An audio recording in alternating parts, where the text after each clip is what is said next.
Andy, who are you? Ooh, who am I indeed, Mark? Who are any of us? I I like the way you invite sincerity. It's very Mm, refreshing. So let me give you a very sincere response, which is that I think I'm somebody who is in search of meaning, and the bigger meaning, the better. mm, Uh, Not someone who has a ton of markers of meaning. I used to be very religious, and there are certain perks to leaving that life behind, especially because the kind of religious I was came with a lot of guilt, and it came with some closed-mindedness about our fellow man.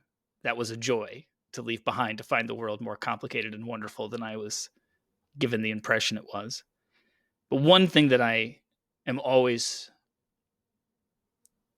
I guess, on the hunt for a replacement for is just how purposeful almost everything about my life was when I could clearly define to you why it was worth all the trouble.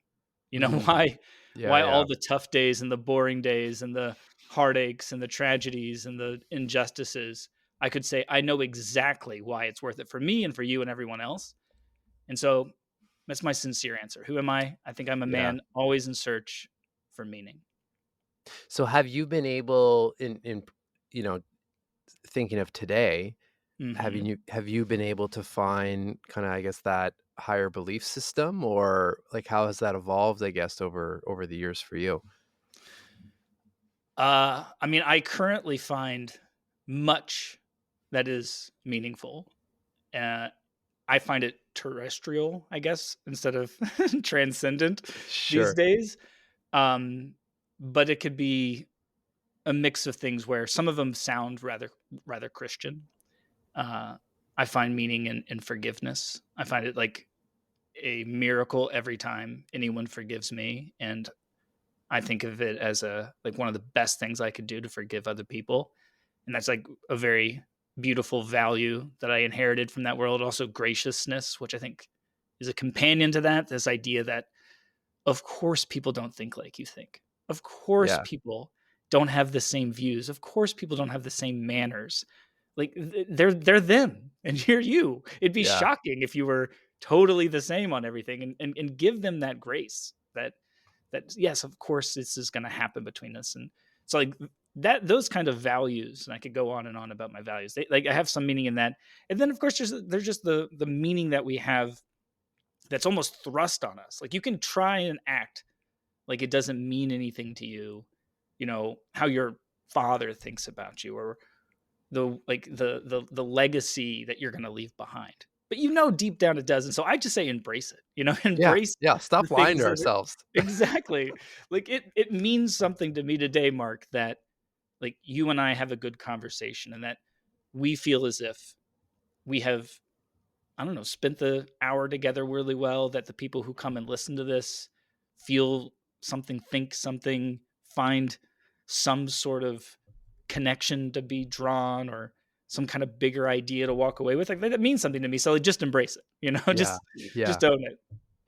Well, I'm grateful for that because I mean, I of course share the same sentiment, and honestly, and I mean, it's a real honor to have you on the show. Just for you as the human you are. I've got to know you a little bit just through the research, just preparing for this conversation. But then, of course, knowing the work that you do in this space and podcasting and journalism and stories. I mean, it's this is as close as it gets when it comes to, meeting, I guess, your podcast heroes in a way, because it's not every day that you get to speak to someone who like lives and breathes the art of what I would say storytelling and reporting, and even just seeing how you answered or shared some of those values. Like I can see how important those would be when you're covering topics that have big contrasts, right? Especially Mm. from thinking of the AI series that you have right now, um, going on. Like there's extremes in opinions, Hmm. and I mean, there's that series, but there's been others that you've worked on that are similar, I guess, in that sense. I guess this is probably a good point to move from the who are you to What is it that you do, and why do you do it? Mhm. Well, I'm a reporter and a podcast producer, editor, creator, but I mean, I think of myself as a storyteller, like you said. I mean, what you said is Yeah. like that's the most flattering thing you could say to me, Mark. I'm over the moon now. The the role of the storyteller fascinates me, and it goes back to the beginning of human civilization, probably before that. You know, this person who tries to tell the stories that help people navigate the world that they're living in. And like I said, when I was growing up, I was attracted to that role in a religious sense. I loved the role of the preacher at my local church and how he could stand up there and help make sense of the world, help give hope, help people think deeper, Yeah. All help through people story. yeah, all through telling these stories. And that's what led me to go to Bible college, Christian college, to be a minister myself. But of course, things got complicated when Something I had changed. a question and I had a questions of just how right me and my tribe were. It was an Mm, amazing experience because on the one hand, it's devastating to encounter these, I guess, complications in the narrow view of the world that I had inherited from my faith tradition. It was devastating to be like, oh my goodness, what if we're what if we're wrong about a whole bunch yeah, of yeah. stuff? We are being very arrogant in how right we think we are. But of course, it was very liberating in the other sense of look how much more like fabulous and wonderful and complicated the world is than I thought it was. And that question of the story came back to me because I thought, well, what is the role of the storyteller outside of the pulpit? You know, when you're not just trying to tell a story to bond to like, you know, to bond a community together, but also to try and push for a certain set of beliefs. Like, and that's what led me into journalism is that I want to now say, like, let's get rid of the like trying to preach to people and Mhm. let's instead embrace a vocation where yes, you get to tell these stories that help to bond people together with our shared humanity. But if you remove the preachiness, which is like the kind of journalism that I'm like advocating for, even though I feel it's just as it's worth fighting for, but it sometimes feels like I'm fighting against the tide of a lot more preachy style of journalists that have been gaining steam in the social media era, but maybe that's for another time. But Yeah. you put aside the preachiness and you instead try and tell like true stories about the complicated lives that we're all living. That does the bonding of us together. But for me, it's like replace the preaching about like what you should believe or whatever with a curiosity about what other people believe and how they got there. And so Yeah.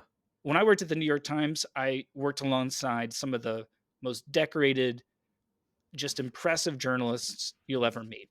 And a lot of them had a beat. Like some of them went to law school. And so when they covered Congress, they could get into the weeds of this new legislation and they could read the legalese and they could tell that was their specialty and it was a part of their superpower. For me, my superpower is that I am obsessed with people's beliefs and I come to them with a suspension of my own judgments. That I'm not interested in trying to get them to think like me or to think like I think they should. I'm instead trying to say, how did you get here? Like I have this note on my desk I keep that just says, "Tell me the story of how you got here." Like that's my guiding Oh, I principle, love that. you know? Yeah. And I just find it really helpful whether, you know, when I was covering science, okay, so tell me how you got to this place of this discovery and tell me what it means to you and what you hope that it will mean to the world. But the same thing when we got into politics. You know, as a, you know, New York Times reporter going to Pennsylvania to all of these Donald Trump rallies, some of these Trump supporters feel as if the New York Times is the opposition. And I think I understand exactly why they think that.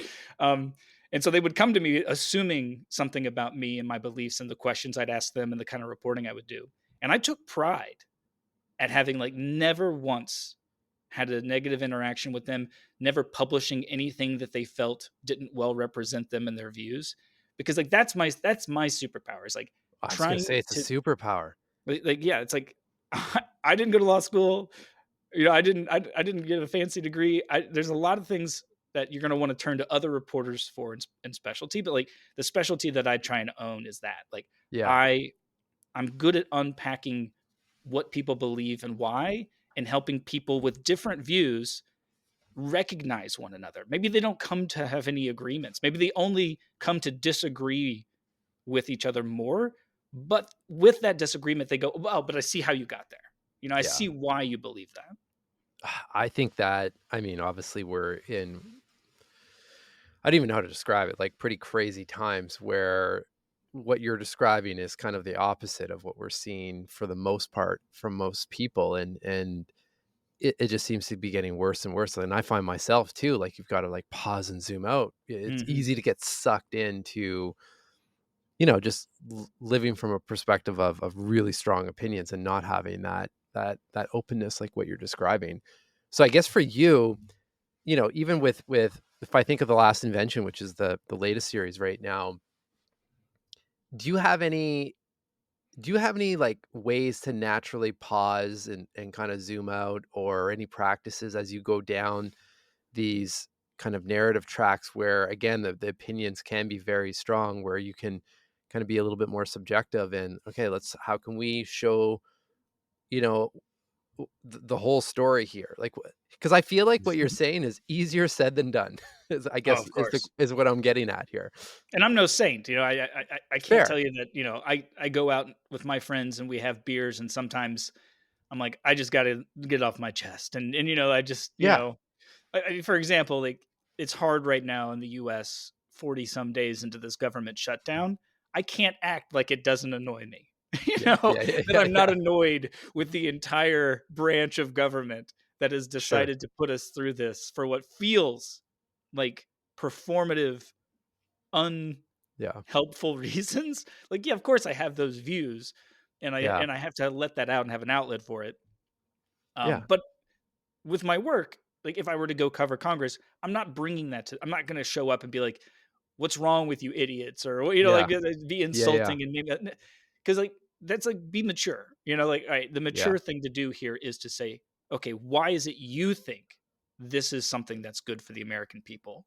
And then yeah. you know to think that professionally, you just you have to look to be surprised.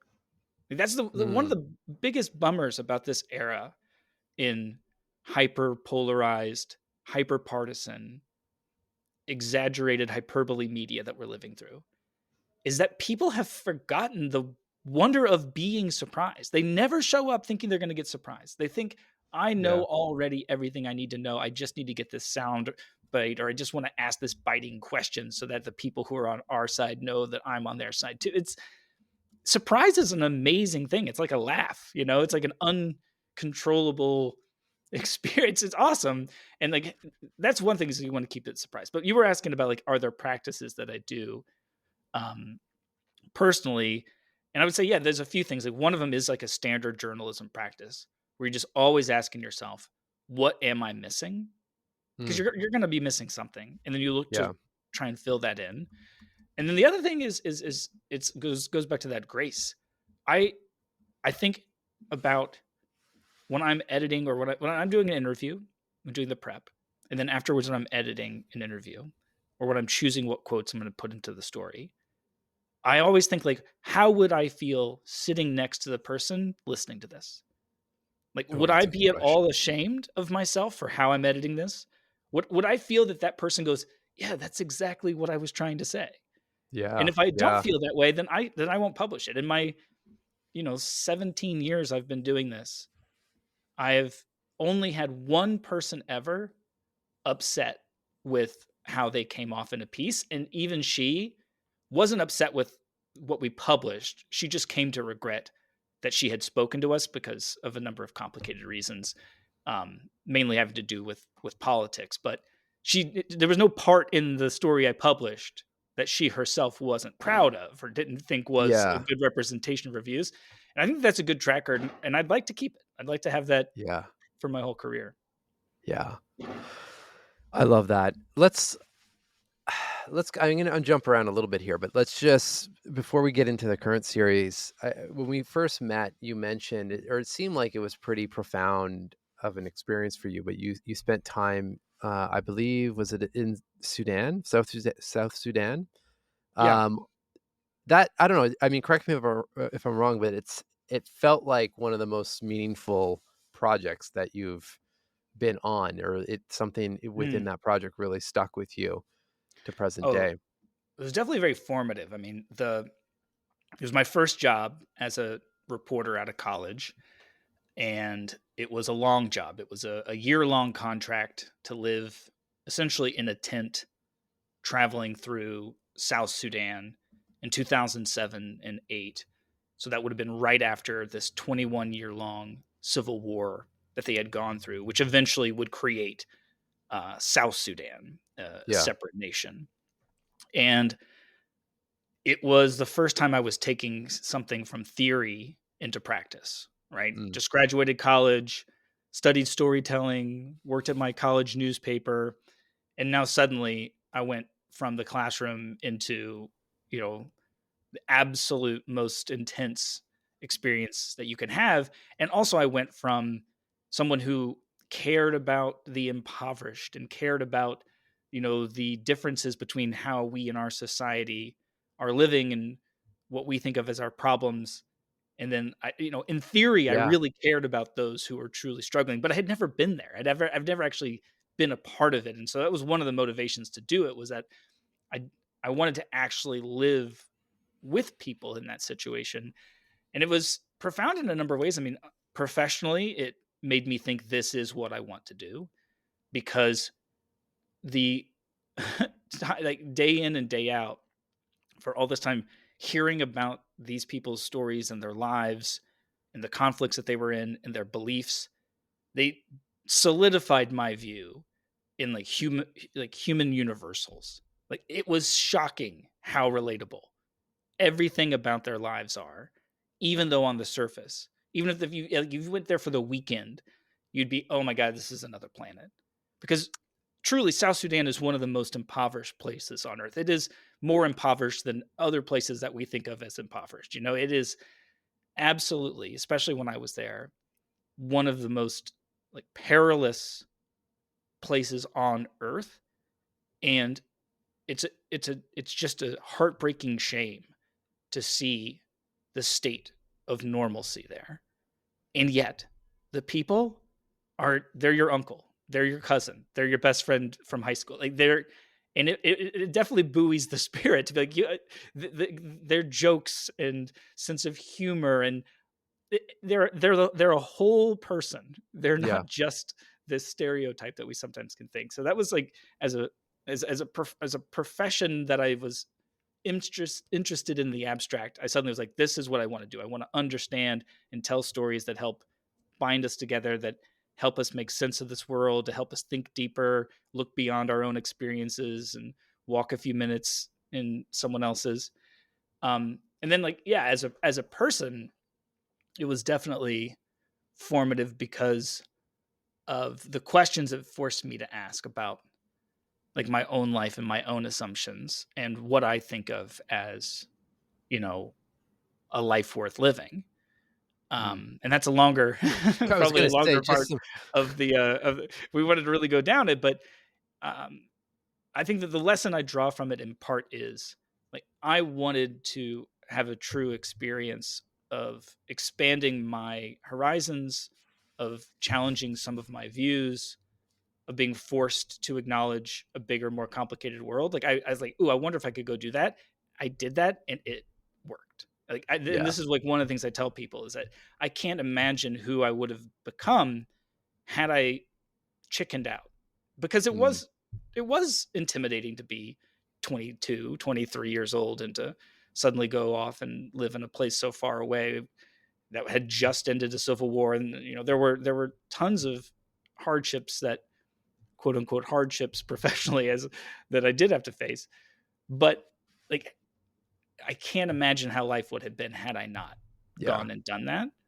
And I think that we have to ask ourselves, like, what are those experiences that we're saying no to today? They're not all going to be as obvious as that, but I do try and think about that a lot. Like, what are the Sudan experiences that might come to shape me Mm, in ways that I'll forever be grateful for?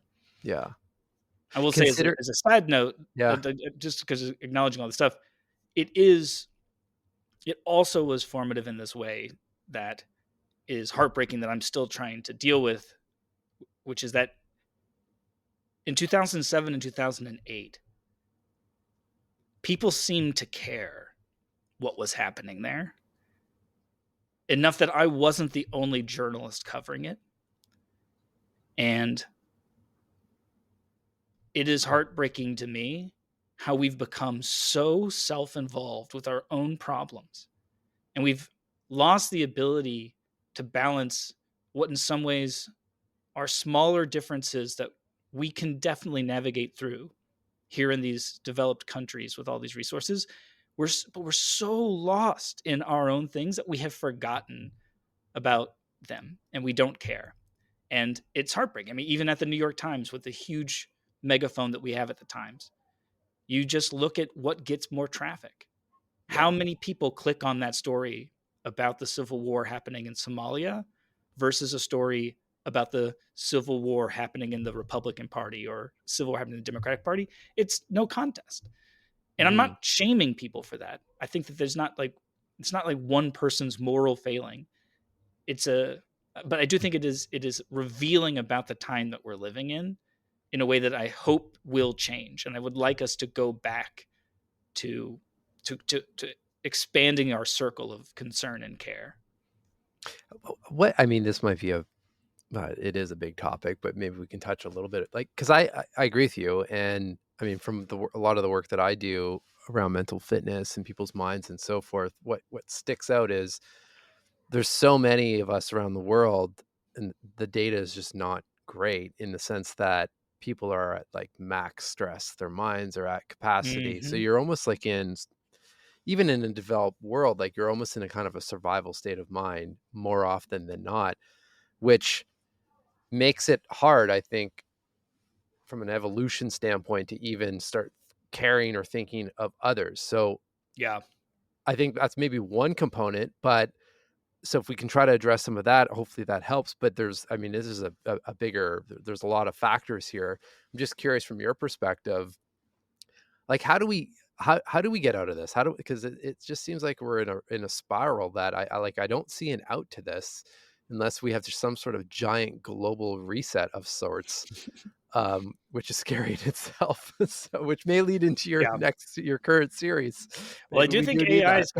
The AI is gonna bring about AI seems likely to be a hinge moment in human history. I can't tell if it's gonna be 5, 10, 15, 50 years out, but it will Yeah, present an opportunity for us to address a lot of this. And I wonder if we'll bring to it the kind of thoughtfulness that I think we wish, looking back on social media's rise, we had brought then.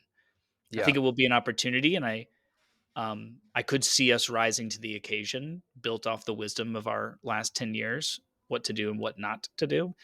yeah, But it's very much uncertain. I mean, to go to your question though, it's not going to be one thing. yeah. It's not one thing that makes people more interested in these terrestrial, local, sometimes petty differences more than they are concerned and interested in weightier, maybe more impactful issues other places. Mhm. It's a million little things, but at the I know. heart Come on, of give me the headline, Andy. The one thing that'll reset humanity. No, just kidding. the closest thing I can do to I'm that just kidding. is it's called culture. Yeah, I think culture is the key. Culture is the biggest thing. And frustratingly, culture is not a law. You cannot legislate it.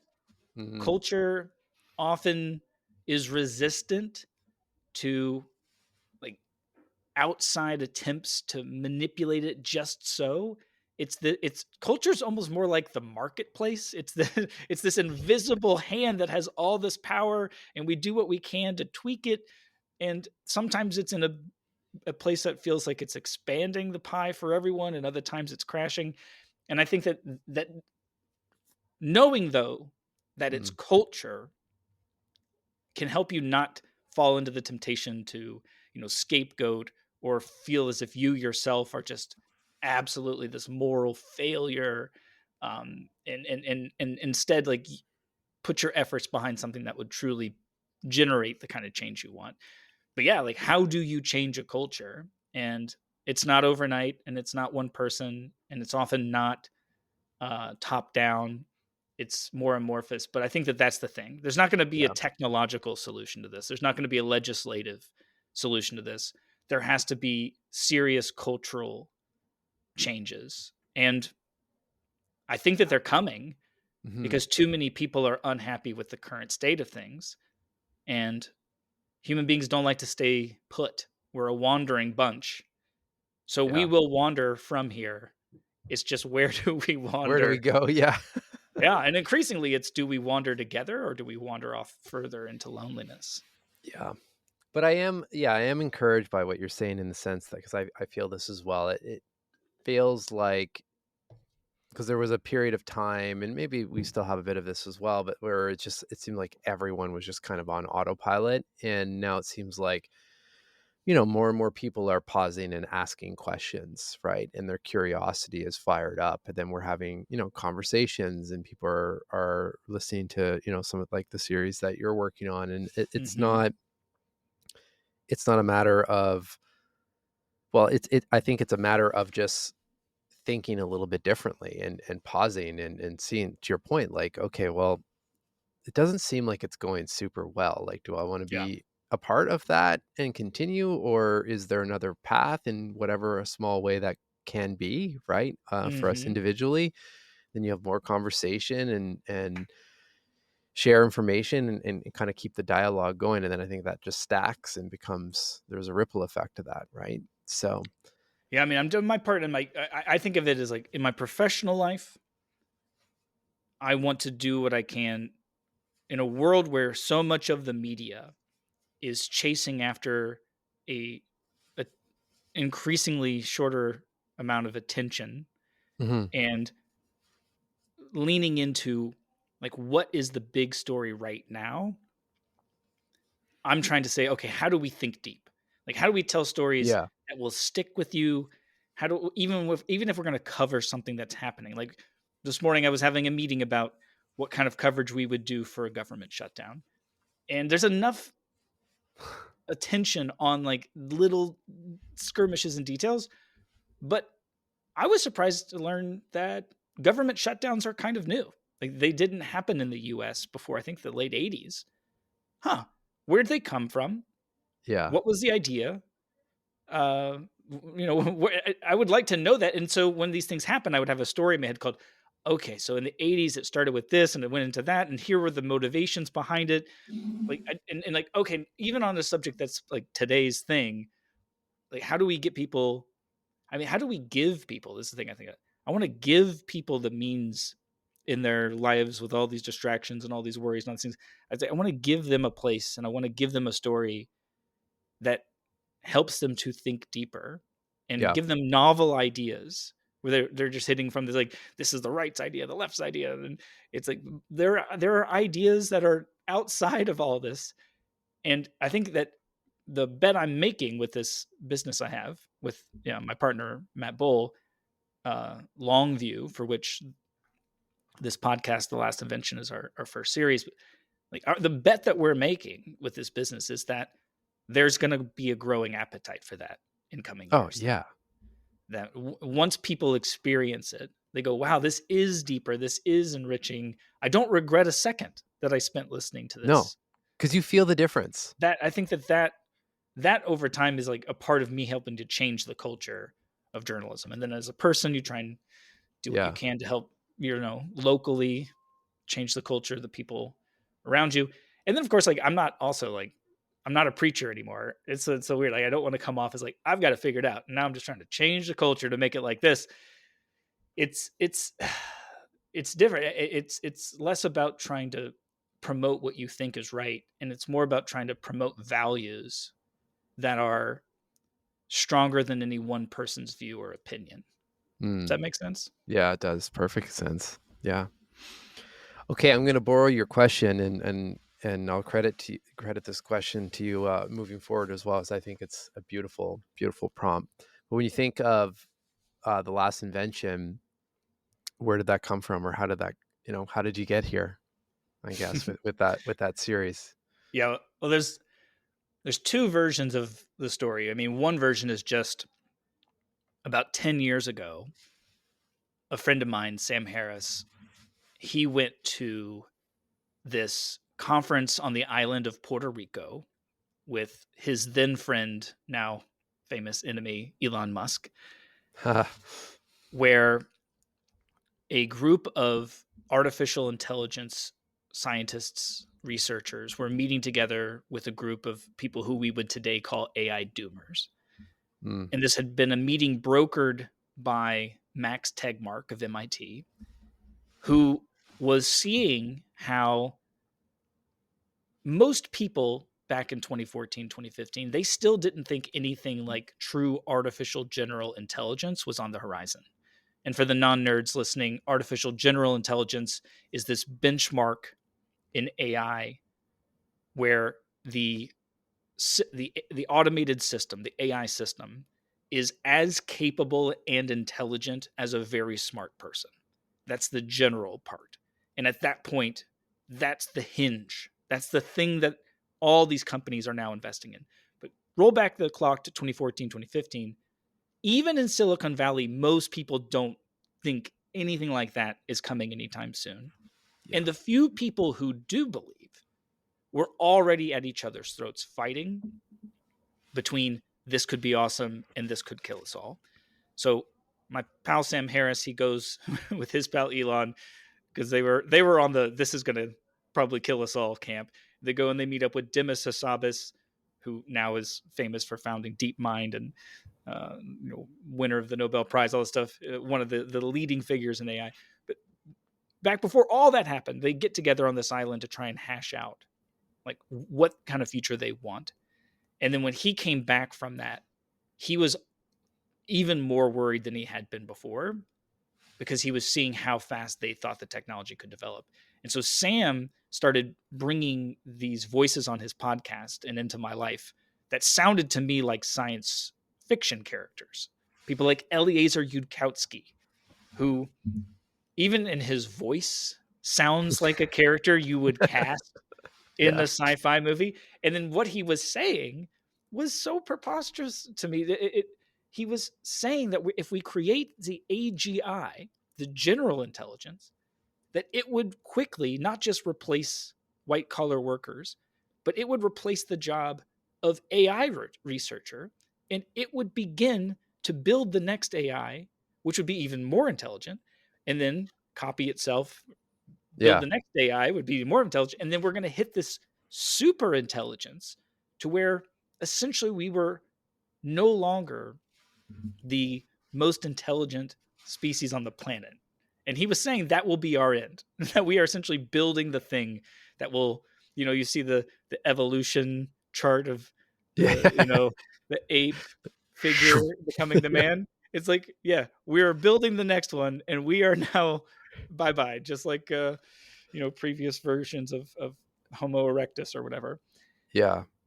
And I was interested in it, but it seemed at the time, well, and especially I pitched doing a story about it. I was a science reporter at the time, and no editor was interested in publishing that kind of thing. And it just seemed like, oh, whatever. It's kind of far out there. And I've watched as over the last 10 years, that view's grown less and less fringe.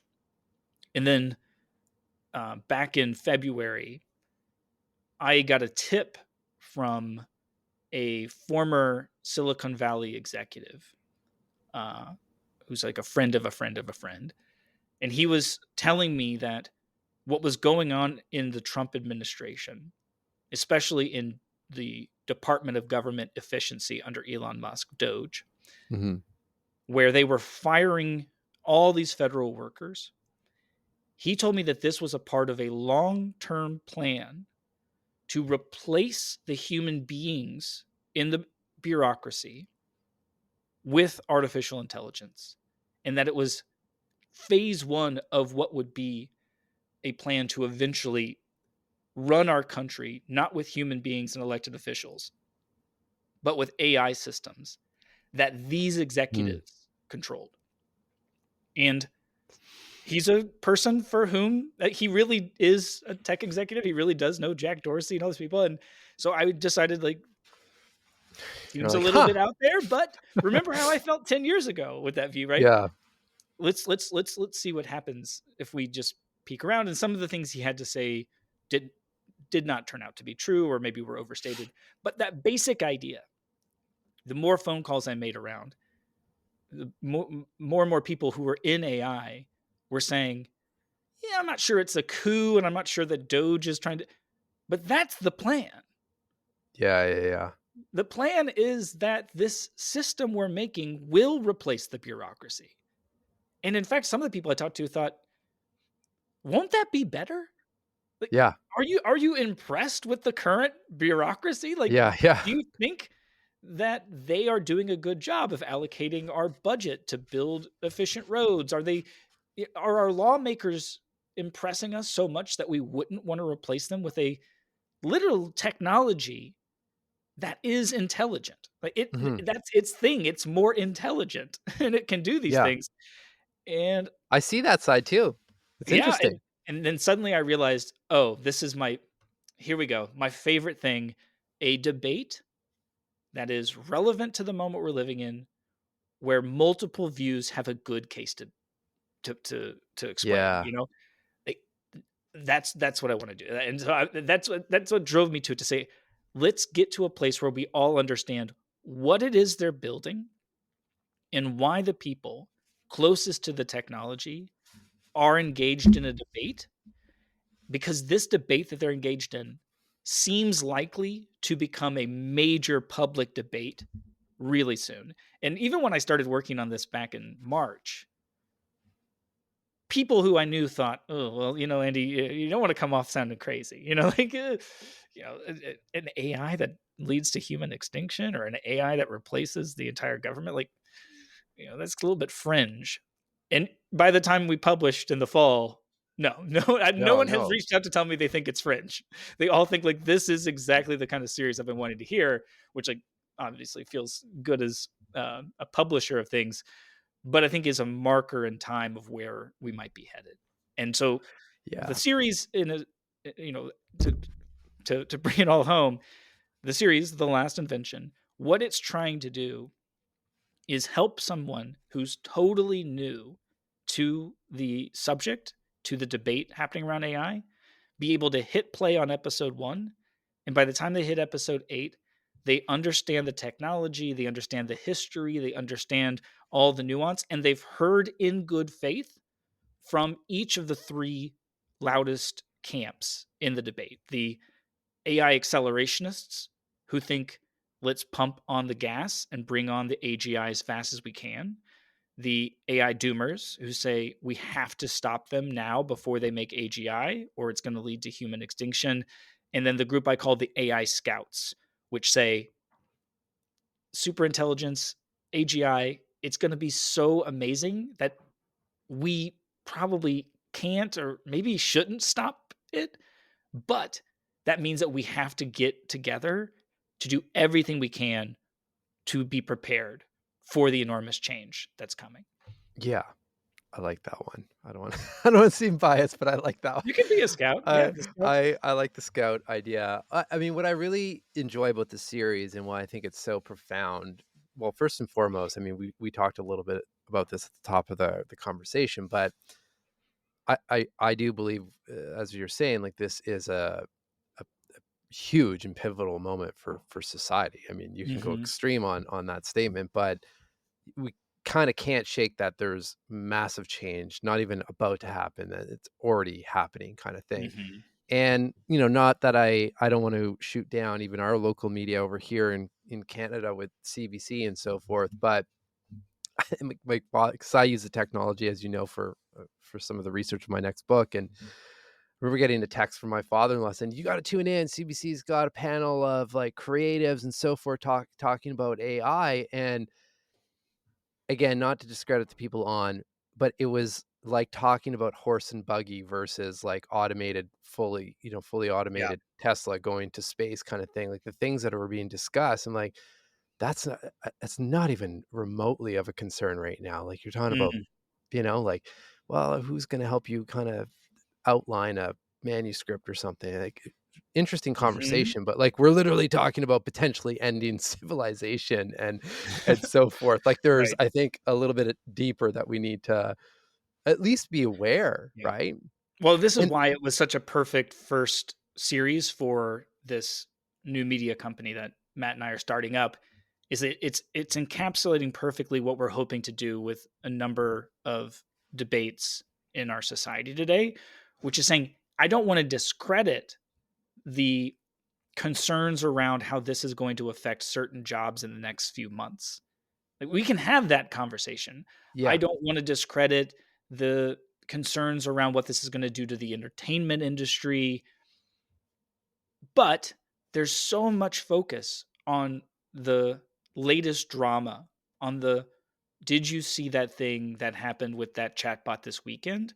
And yeah, yeah, there's so far not been enough storytelling and enough focus on both the backstory for how we got here, which is absolutely fascinating, yeah. how this is a product of like since the 1940s, this has been in the works. And since the 1950s, they thought one day we would be having the very debate that we're having right now. That's amazing. But Hmm. then also the long view, that's the name of our company on purpose. Like, what's the long view of where the people who are debating this are debating where we might go and what we should do next.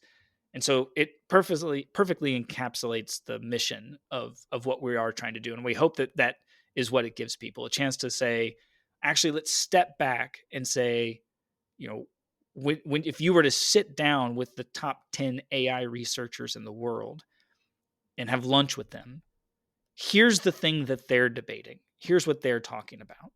and Hmm. and right now, I think without the series is what it's trying to do is like right now you sit down that might blow your mind and confuse you, but if you listen to the series, our hope is that you could sit down at that lunch and participate. And yes, we try and tell it with a completely open mind and with good faith, because we don't think that this is the kind of thing that people should rush into. Like, Yeah. don't fall into that trap to say that, like, well, this guy whose politics on some issue I usually agree with, he's decided that we're doomers or we're acceleration. But take your time and listen in good faith to all these views and come up with your own. And that's the big message of this. Like, the time to have the debate has come, Yeah. and so let's publish something that can really help people start to grapple and find their own views. Totally. I'm also seeing this with my work as well, because again, like through the book Between Selves, I mean, a bit of a Hmm. different topic in the way I'm interviewing some of these ancient teachers. But as the book is progressing, I was just curious. I'm like, these conversations for me personally have been really, really profound. I'm like, what if I had some individual chats and then started bringing together people like Hmm. Einstein and Rumi and um, I brought Ava Lovelace as well to get to that conversation. A lot of people say she is the first computer scientist or predicted that machines would Hmm. would feel and think, basically 170, I think, 3 years ago, kind of thing. But all to say, what has come out of those conversations is kind of what you're saying. They all of them are saying, don't forget the humanity behind, when you're using this technology and Yeah. slow down. And, it's okay. I think Ava said this, like, it's okay to have a room and bring in an engineer and a poet and a creative and like that's what they used to Hmm. do in their times when talking about big challenges and so forth. And it seems like we're doing less of that and it's a little bit more Yeah. siloed and it's just like go, go, go, right? Which which is Well, you're interesting. you're you're literally living out a dream that Steve Jobs articulated in, I believe, 1989 when he was interviewed about the future of automation, where he said, "Imagine being able to work alongside the great geniuses of all time, because we've been able to take this artificial intelligence and take all of their writings and all of their work and all their theories and create something that's like a companion. And so you're trying to dream up the next idea, and you could be dreaming it up with these, Yeah. titans of intellectual thought. So in a way, your book is the kind of product that Steve Jobs was was thinking people like you would do one day in the future, which is kind of amazing, huh? Well, it's been really interesting is what I mean, I all I can say is myself, and I have a co-writer as well, and there's a small handful of people that I'll share, excerpts and then write-ups Hmm. from it. It feels different. It just because I mean, I'm using it for myself, like, it's profound in the sense of guidance and so forth, and but it's also it's being created during a time where, I mean, this, there's a lot of fear as well, in publishing and so forth, and so there's, in a way, like, I'm going down that journey as well. I'm like, "Hey, I'm not trying to, write something that is fake or is generated by AI." I mean, I'm using the tools of today to have some of these interviews, but it's not an AI book. But Yeah. it still gets kinda caught in that cycle. So it's interesting. It's a bit of a dance, like, of seeing Yeah. people are scared, which is normal, I think, whenever there's new things, and there's valid fears as well in all of that. Hmm. And as a creative at heart, I mean, I struggle with that as well. But I also, on the same time, and this is kind of like what your series is hammering home for me. It's an and. It's not just a but. It's a and I'm getting profound value having these conversations. Mm. Like, Yeah. I haven't seen a downside yet. I haven't seen, like, "Oh, I wish you wouldn't have said that." Like, that was really Yeah. good advice, you know? I think it's two things to keep in It's mind. tough. One of them is that when we say AI right now, we're largely talking about these chatbots that are way more impressive and that are hitting benchmarks that even the people who created them thought we were a decade away from. Like that's Yeah. like we really need to know when you say Yeah. AI now, people think you mean Chat GPT, and the reason they think that is because Chat GPT shocked the Yeah. people who made it with how much more capable it was years before they thought it would hit there. So Yeah. that's one. It was, like, by But accident. I just listened to yeah, that episode. I was like, "Whoa." exactly.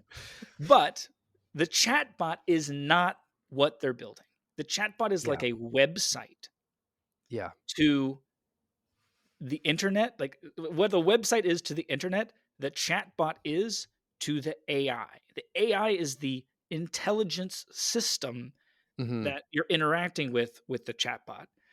And that's the thing that's more that's important for us to realize is that it's unlikely that the relationship that the average person has to AI in 3 to 10 years, let's just say, so it's hard to know when we're going to hit these benchmarks, will be via chatbot.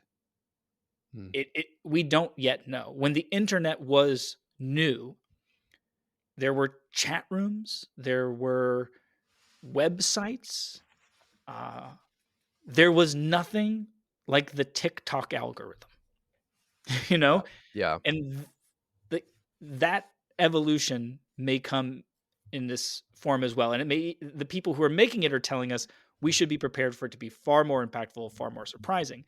And I bring that up just because this idea of is it good, is it bad, is it scary, is it exciting? I think it's obviously I'm advocating for us to pay attention and to join the debate and the conversation about it. But I will say that my own views are shaped by social media, where for a number of reasons, we're living through a period in economic history where it's rare for you to live in close proximity to your favorite people. We are dispersed. And we've been through times of dispersal before. I'm a history nerd. I recently hit middle age, and I've decided history nerd is the middle age crisis that I'm I signing up love for. it. Yeah, I thought about a motorcycle, but I thought, well, let's You're go. going Actually, history. I like it. I like your let's go style. Abraham Lincoln instead Yeah, of yeah. Harley Davidson. And I bring that up because Abraham Lincoln is one of my most beloved figures in history, not because he was perfect and amazing, but because he was so inspiring because of how human he is.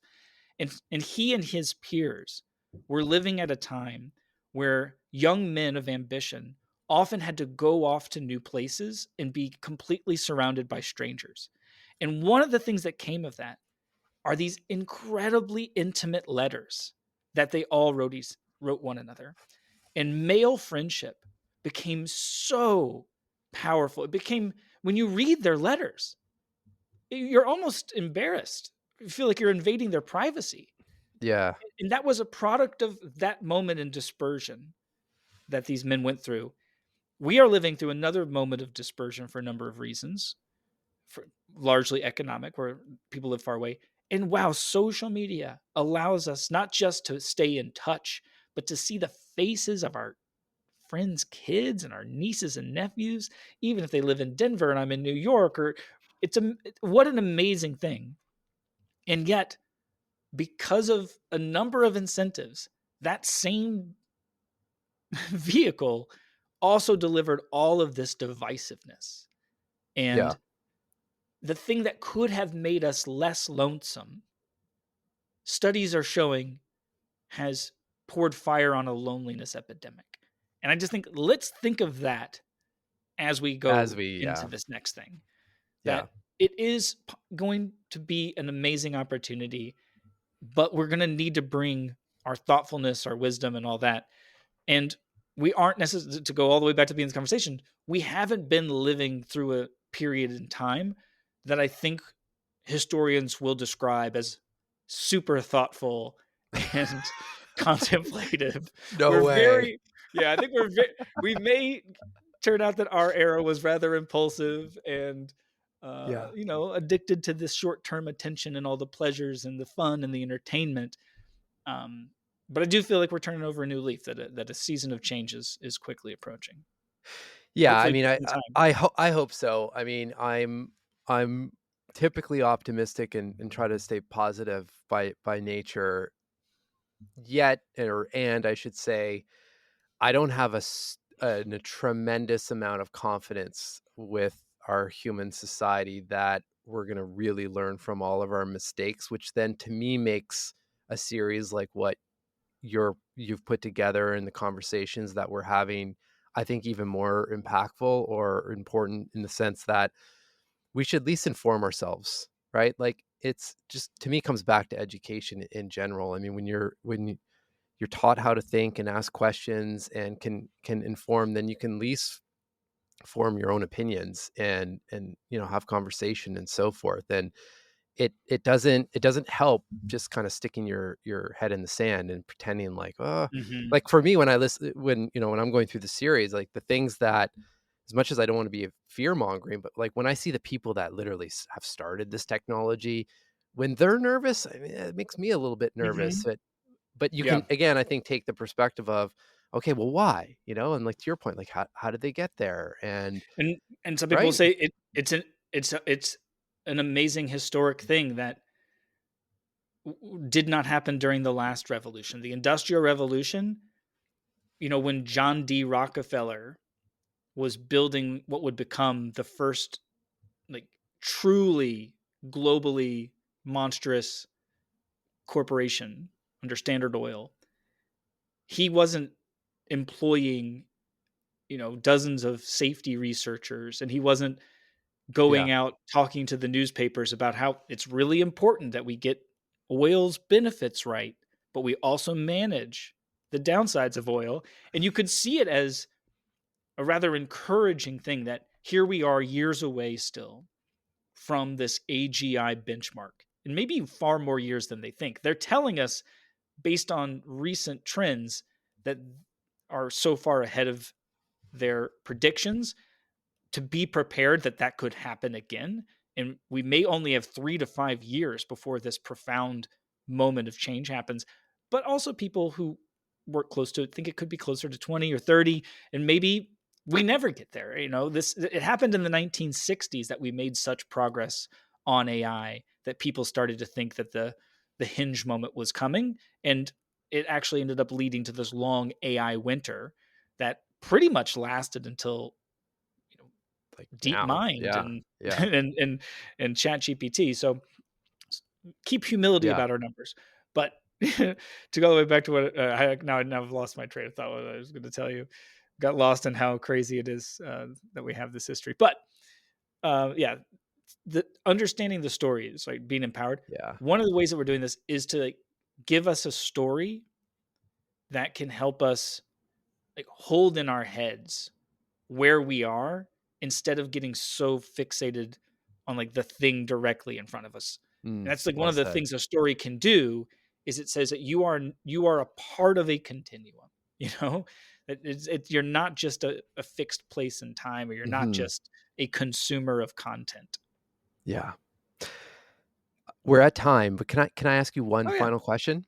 Ask me all you like. I How do you mentally process and handle the current state that we're living in? And of course, just even working on a series like this and having access and privy to a lot of this information, it feels like it could be heavy for the mind. Mm, How and with that, again, like, I'm biased to the work that I do, but when your mind is heavy like that, it hard to see this, hard to see a clear path, even in a creative from a creative sense of like, okay, here's the storyline or here's the angle. Like it's usually when we're really flowing, our mind is at ease and somewhat quiet, mhm. and then we see the path and the things that others may miss. So I'm curious for you, has there been anything that's been helpful, practically speaking, for you, your own mind not to kind of explode with all of this information and everything that's coming through? Uh, well, the most honest answer is that it's a mix between my healthy habits Yeah. that I've dedicated myself to for years, and so now they don't feel like a heavy lift, Mm, where whether it's my morning stretch, my daily sweat, my uh, picking up a book and putting down a phone, right? All yeah. these things that I've like picking up my journal to spend just 10, 15 minutes scribbling anything that's going on in my brain just so that I'm interacting with my own thoughts and I have this like tactile way of remembering that this is a thinking machine, not just a consuming machine. You know, this um, those healthy habits I have, and they all are helpful. Especially, I built a sauna for myself a couple years ago, and it's my favorite thing. I do love to Oh, sweat yeah. in the sauna. This sauna trend that is happening around the world, I could not support it more. This is the Yeah. best trend ever. I hope it reaches the heights, and that we're all like Finland and have saunas in our backyards and bathrooms. But there's the healthy habits, and then of course there's like the necessary reactions to when things don't work, because those things do a lot, they get you a long way, but you're still going to have those moments where you like, for me it's been, I'm trying really hard to make something special, and the distance between making something good and making something great is obnoxious and annoying and painful at Yeah. times, and I feel like I'm failing. And as soon as I start to feel like I'm failing, like I put all this effort in, and it's mediocre, and it's not. All these people gave me their time, and I've been editing this thing for hours or weeks, and like it's still kind of slow at this part, and this part's a little confusing, and I start to think I start to spiral like anyone. And in my Yeah. own situation, I used to work in these amazing institutions, and I had all of these resources, and I'll start being like, oh my goodness, what were you thinking leaving those institutions, and now you're on your own, and you and then you second guess. That's going to happen even with Yeah. all the healthy habits help it Yeah. So what be do you do in minimal. those moments? Oh, you call your friends and you cry. I mean, that's what I do. I'm a crier. Like, I I love call it. my friends and I cry, and I Yeah. go on a walk. And if I'm here in rural America, I live both in an apartment in a city and this little place in rural America. I bounce between the two. If I'm here, I own several acres of woods. I go to the woods. Yeah, They the woods are for the win all the amazing. time. They're really worth the hype. The woods, Yeah. the Yeah. woods really live up to their reputation. But oftentimes it's just give up on trying to entertain yourself out of the spiral you're on, Oh, and well just said. call your friend and cry it out, and even put on some sad music and like, get on the floor in the fetal position for a minute. And like often for me, the cry is followed immediately by laughter because I realize how absurd it is that I've come here yet again. Yeah. And I'm reminded of how this is everyone everywhere all the time. We're all in these cycles, whether it's South Sudan and or whether it's here in the US, that we're all on these roller coasters. And for a lot, like for me, I've got a pretty chill roller coaster. My index between happiness and misery is not super great. And then I hit these moments Mhm. where, boy, the anxiety and misery and the self-doubt are so high, and the only way to get back into that flow is call your best friend, cry it Yeah. out, Yeah. and then laugh Welcome at to Club yourself. Human, right? Exactly. You cry so you Andy, can laugh at how absurd it is that you cried about the thing. exactly. Yeah. Yeah. But this is I mean, I love how this conversation ended because I mean, given all the talk around technology and AI and so forth, I mean, essentially, we started obviously with how you answered the "Who am I?" question and kind of came full circle to just being really like fully human, right? In even putting together this work. I I'm not blowing smoke your way, but because I think you know me well enough at this point, but this just feels like a really profound and meaningful conversation, and I'm really thankful that we got to share this chat together, and a higher thanks around the fact that there's someone like yourself and the team that is dedicating a lot of time and energy to this topic, and I'm sure there will be others, but just again to bring good storytelling and journalism and conversation to a society that I think we all long for more of that. And yeah, I feel optimistic and refreshed is are the words that come to mind, or sentiments, just knowing that you and the crew are out there doing this kind of work. So thank you for that. Yeah, well, thank you for this, and for all the compliments and flattery. I'm gonna use all of them to power through Absolutely. what's about to be 6 hours of editing, that I'm gonna do right now. And there will be Can't wait for moments that where I release. feel like a failure, and I'll think, "Oh, those compliments." You give Yeah, me a but thank call. We can cry it out. yeah. Well, thank you so much. Really appreciate this, and this idea that I was mentioning earlier, that like there isn't a single thing, but if the closest thing to it is culture. Um, like you and the little crew that you're a part of, like you guys encourage me that you're actively trying to participate in creating the cultural changes that you think might lead to a less lonesome and shallow experience of life, but something, more community and more depth. It's cool. And this is it. Like this is how it goes. This is like human beings got us here. We're the human beings now, and we'll pass the torch on. And these are the things these are the things that we should do to try and maybe pass on a little bit brighter torch